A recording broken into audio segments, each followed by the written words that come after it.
महर्षि भृगु ने गुस्से में आकर भगवान विष्णु की छाती पर जोर से लात मार दी। छाती पर माता लक्ष्मी का वास होता है। इस अपमान से आहत होकर माता लक्ष्मी हमेशा के लिए बैकुंठ छोड़कर चली गईं और यहीं से शुरू होती है दुनिया के सबसे अमीर मंदिर तिरुपति बालाजी के बनने की कहानी। बैकुंठ छोड़ने के बाद माता लक्ष्मी सीधे पृथ्वी पर आ गईं। यहाँ दक्षिण में एक राजा थे, आकाश राजन। एक दिन जब राजा एक यज्ञ के लिए मिट्टी खोदने के लिए जमीन पर अपना कुदाल चलाते हैं, तभी जमीन फटती है और एक चमकता हुआ कमल का फूल बाहर आता है। उस फूल में एक नन्ही सी दिव्य बालिका थी। राजा ने उस बच्ची का नाम पद्मावती रखा और उसे अपनी राजकुमारी की तरह बड़े लाड़ प्यार से पाला। उधर भगवान विष्णु माता लक्ष्मी के बिना बहुत उदास हो गए। उन्हें ढूंढते हुए वो धरती पर तिरुमाला की पहाड़ियों पर आ गए।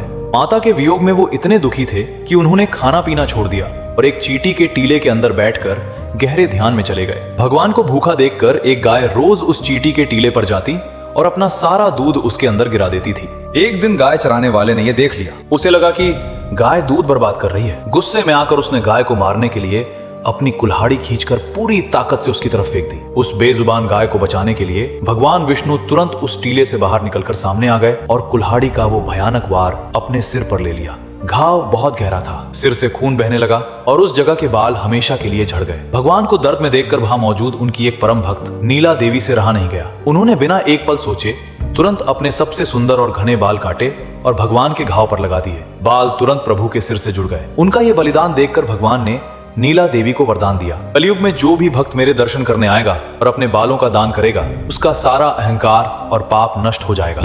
बाद में भगवान विष्णु जो धरती पर श्रीनिवास के रूप में रह रहे थे, उनकी मुलाकात राजकुमारी पद्मावती से हुई और दोनों का विवाह तय हो गया। क्योंकि पद्मावती एक बहुत बड़े राजा की बेटी थी, इसलिए एक शाही शादी की जरूरत थी। लेकिन प्रभु के पास धन नहीं था, इसलिए भगवान श्रीनिवास ने धन के देवता कुबेर से एक बहुत बड़ा कर्ज लिया। कुबेर ने शर्त रखी कि कलयुग के अंत तक भगवान को ये कर्ज ब्याज समेत चुकाना होगा। आज भगवान तिरुपति बालाजी उसी कर्ज को चुका रहे हैं। मंदिर में भक्त जो करोड़ों का धन और सोना दान करते हैं, वो कुबेर का कर्ज चुकाने के लिए होता है। और जो महिलाएं और पुरुष अपना सिर मुड़वाते हैं, वो नीला देवी के बलिदान का सम्मान करने और अपना अहंकार भगवान के चरणों में छोड़ने के लिए ऐसा करते हैं। अगर आप भी भगवान बालाजी के भक्त हैं, कमेंट्स में लिखें गोविंदा गोविंदा।